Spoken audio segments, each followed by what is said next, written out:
Halo guys, saya Donjo. Bagaimana kabar kalian semua? Semoga kita selalu dalam keadaan sehat, bahagia, dan berlimpah rezekinya. Pada video kali ini, Donjo akan menceritakan alur film kisah nyata berjudul Escape from Pretoria yang dirilis tahun 2020. Film ini bercerita tentang 3 orang tahanan politik yang berusaha kabur dari penjara hanya dengan menggunakan kunci yang terbuat dari kayu. Seperti apa filmnya? Yuk, kita mulai saja.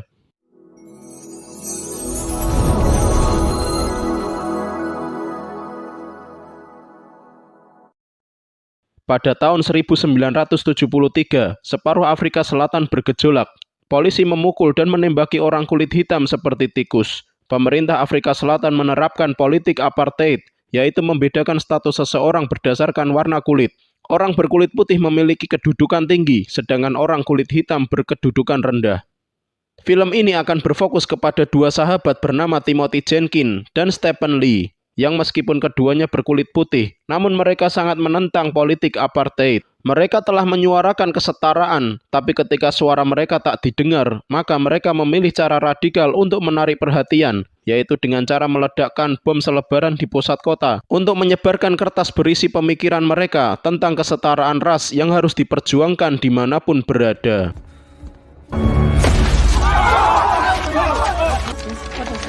And ran empty. Let's go. On we go. No, Stephen, we don't have time for this. Namun upaya mereka telah diintai polisi sejak lama dan akhirnya mereka ditangkap. Ketika berada di kantor polisi, rekan Jenkins memberikan uang untuk bekal dirinya kelak di penjara. Ia lantas menyembunyikan uangnya di sepatu, karena bila ketahuan polisi, uang tersebut akan diambil. Di toilet, Jenkins menyimpan uang tersebut di dalam selongsong cerutu, lalu memasukkannya ke dalam lubang anusnya. Africa versus Timothy Jenkins and Stephen Lee. Saat di pengadilan Cape Town pada Juni 1978, dengan ditemukannya 17 bukti termasuk mesin ketik, Timothy Jenkins yang sebagai otak bom selebaran dijatuhi hukuman 12 tahun penjara, sementara rekannya Stephen Lee dijatuhi hukuman 8 tahun penjara. Para pengunjung di ruang sidang pun tampak terkejut dengan hukuman yang dinilai terlalu memberatkan, dan mereka akan dipenjara di lapas Pretoria untuk tahanan pria kulit putih. Saat di kantor polisi, Lee mencoba kabur dengan melompat melalui jendela, tapi sayangnya ia kembali tertangkap.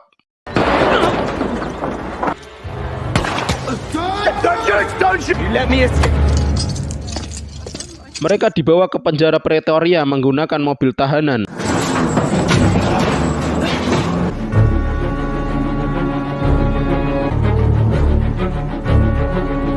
Sesampainya di sana, Jenkins dan Lee disambut kepala sipir yang melecehkan pergerakan mereka. Lalu mereka dibacakan tata tertib di dalam lapas. Jenkins dan Lee memasuki sel dengan melewati berbagai pintu berlapis. To the line.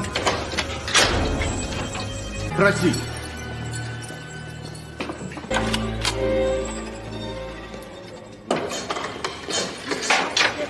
Bahkan saking ketatnya, setiap sel tahanan dilengkapi pintu jeruji dan pintu besi. Lampu sel akan dimatikan setiap jam 2 malam, lalu bel bangun dibunyikan jam 5 subuh dan sarapan pagi jam 7.30 pagi.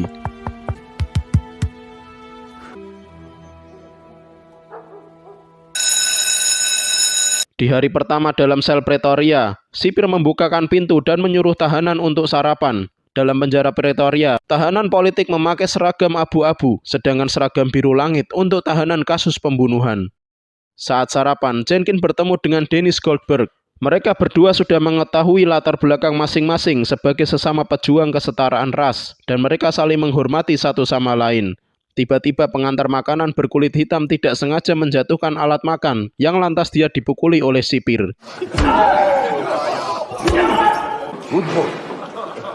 Selanjutnya di lapangan olahraga, Dennis menjelaskan spesifikasi penjara dengan tinggi tembok 6 meter, lampu sorot yang sangat terang, dan para penembak beringas yang siap berjaga di atas atap. Sementara saluran air tidak memungkinkan untuk dapat dilewati, karena yang sudah-sudah dari setiap tahanan baru yang mencoba kabur melalui saluran air, mereka selalu gagal dan menyerah. Tidak lama kemudian, Jenkins dan Lee dihampiri Leonard atau Leo. Ia juga mengatakan bahwa beberapa napi memang pernah mencoba kabur dan semuanya gagal. Tapi ia percaya bahwa pasti akan ada yang berhasil. Menurutnya, cara terbaik untuk kabur adalah melalui pintu penjara. Di dalam selnya, Jenkins mengeluarkan uang simpanannya dari lubang anusnya untuk mempercayakan uang tersebut kepada Dennis.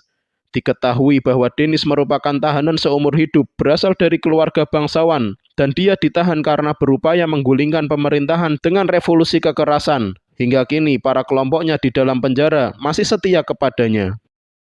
Di hari ke-23 setelah mempertimbangkan berbagai metode, Jenkins memutuskan untuk mulai menganalisa dan mengukur lubang kunci penjara dengan kertas dan pensil.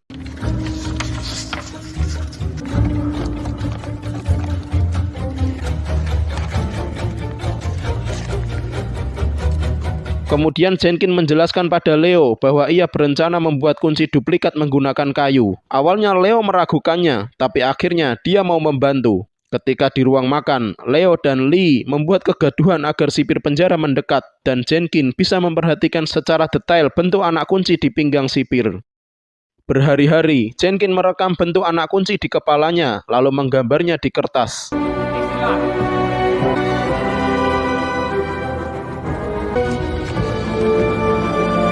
Pada hari ke-74, Jenkins membuat anak kunci pertamanya di ruang kerja penjara. Tiba-tiba bel istirahat berbunyi. Lee langsung menjatuhkan paku untuk mengalihkan perhatian sipir. Seketika Jenkins memasukkan anak kunci buatannya tadi ke dalam termos bekal dan sebelum kembali ke sel, termos setiap napi diperiksa oleh sipir. Here! You know your look is very intense, Jenkins. Sorry.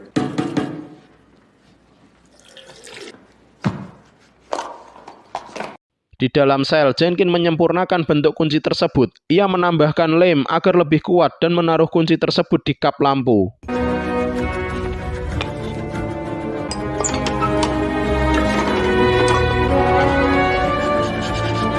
Lalu mencobanya di pintu jeruji dan ternyata berhasil.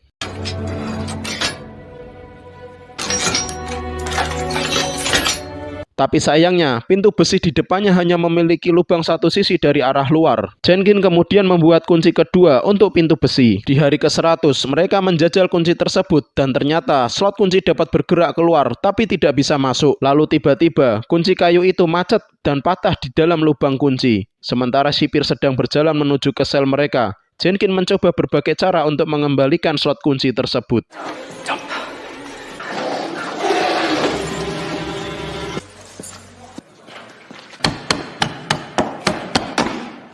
Sorenya, sipir menutup pintu sel seperti biasa.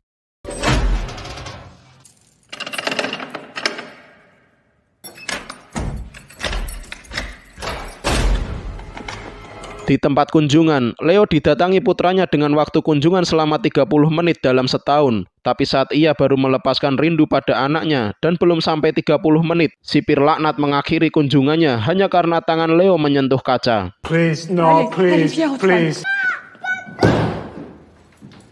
Di hari ke-142, mereka masih berolahraga seperti biasa. Saat waktu istirahat dan mereka sedang mendiskusikan perkembangan rencana mereka di dalam sel, tiba-tiba sipir datang dan menanyakan hal yang mereka perbincangkan. Mereka lantas menjawab bahwa sel yang bersih adalah hati yang bersih.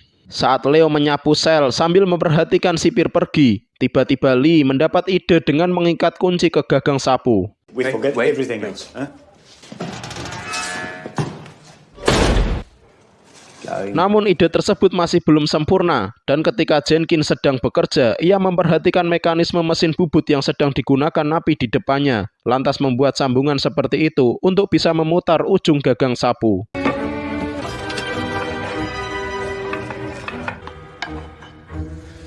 Di malam harinya, Jenkins menguji alat barunya tersebut, tapi gagal. Lalu ia mengikir kunci dan mencobanya lagi dan ternyata berhasil. Tiba-tiba ia kaget melihat sipir penjaga dari jendela sel hingga membuat kuncinya pun jatuh. Jenkins langsung mengunyah permen karet dan menempelkannya di ujung gagang sapu untuk mengambil anak kunci yang jatuh. Berkali-kali mencoba, anak kunci tersebut selalu jatuh. Tapi Jenkins terus berusaha hingga berhasil mendapatkannya.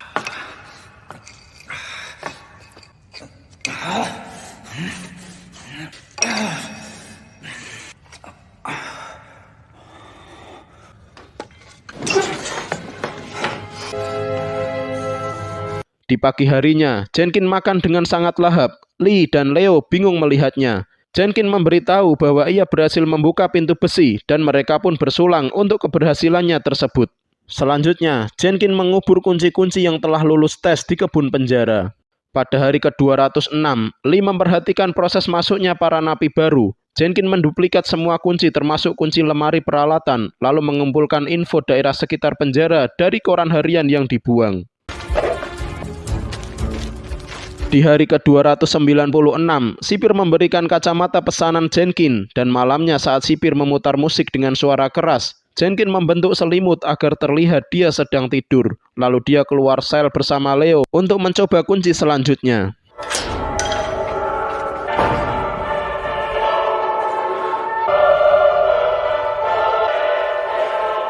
Ketika mereka sudah sampai di pintu gerbang ruang sipir penjara, tiba-tiba musik itu berhenti. Lantas Jenkins dan Leo segera bersembunyi di lemari peralatan.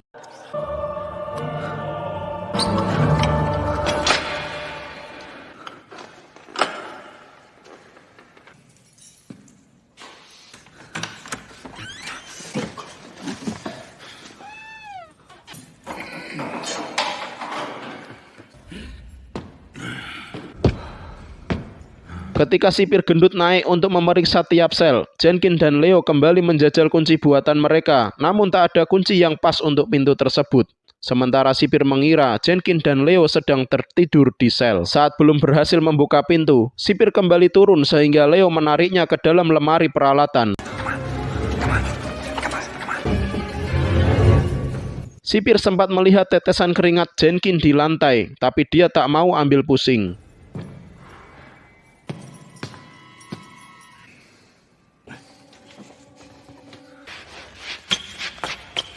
Setelah itu, mereka kembali ke dalam sel, lalu Jenkins membongkar kunci gagal tersebut dan menaruhnya di dalam mug gelas. Esok paginya, Jenkins dibangunkan oleh kepala sipir yang hendak melakukan pemeriksaan sel. Ia dimarahi karena masih tidur setelah bel berbunyi. Why aren't you sleeping? I'm sorry, Captain. Don't you ever sleep in my bed again! Selanjutnya kamar sel diperiksa oleh sipir, dan tidak lama Jenkins dipanggil. Kepala sipir menjatuhkan mug berisi kunci kayu dan menanyakan tentang benda itu. Lalu Jenkins menjawab bahwa itu adalah penjepit foto. Dan ia pun langsung memasangkan foto pada anak kunci tersebut walaupun terlihat miring. Not the least stupid idea. A little housewife, aren't you? Eh? Kemudian kepala sipir menyuruh Jenkins membersihkan selnya, lalu pergi.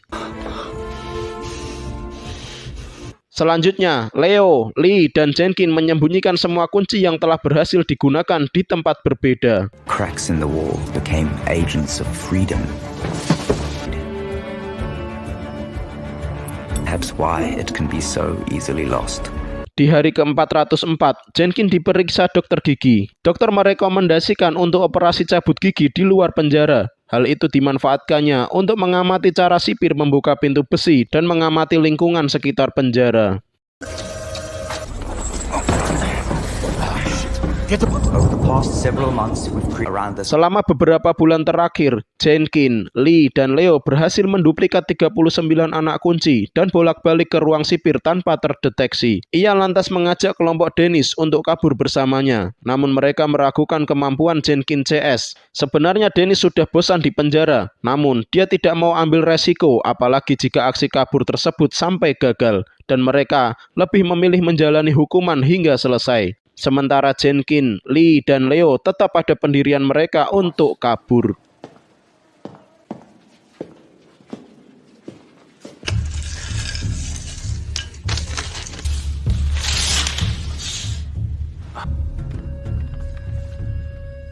Di hari berikutnya setelah para sipir beranjak pulang, Jenkins, Lee, dan Leo keluar dari sel lalu kembali mengajak Dennis untuk kabur, tapi Dennis kembali menolak.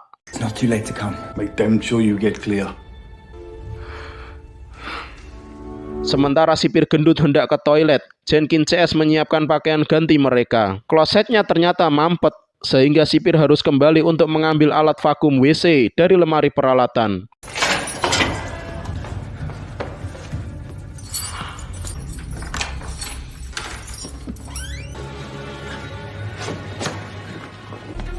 Jenkins CS yang menuju ke ruang sipir tiba-tiba mendengar sipir yang sudah kembali. Lantas mereka bersembunyi di dalam lemari peralatan.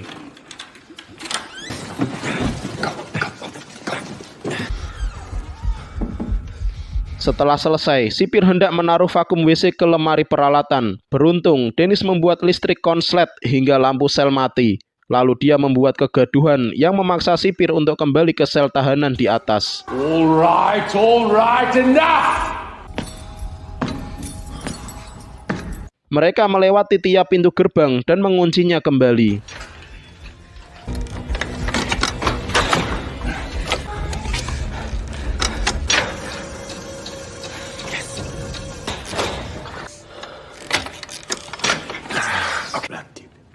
Just the workshop key.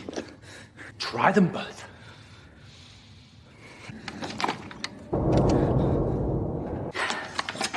Get out the way.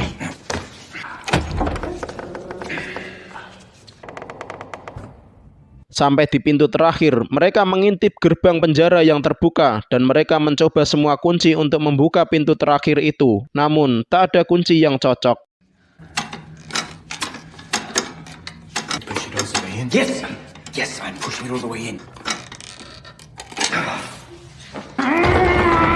Akhirnya Leo menghancurkan kusen pintu dengan alat pahatan, walaupun Jenkins melarangnya.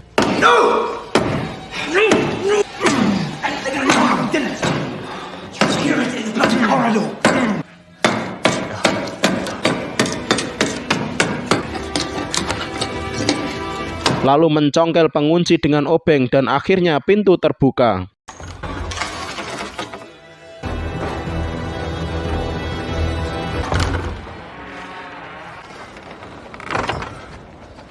Pagi itu, mereka melewati gerbang dengan sangat hati-hati dan bertingkah seperti pekerja bangunan.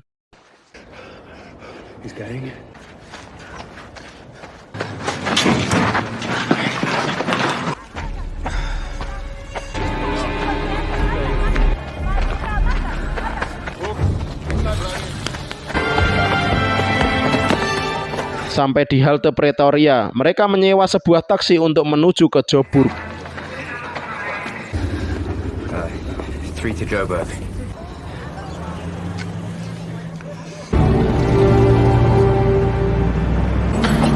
Sementara sipir penjara membuka tiap pintu sel dan menyadari bahwa Jenkins, Lee, dan Leo telah kabur dari sel mereka, di mana saat itu mereka sedang dalam perjalanan ke Joburg.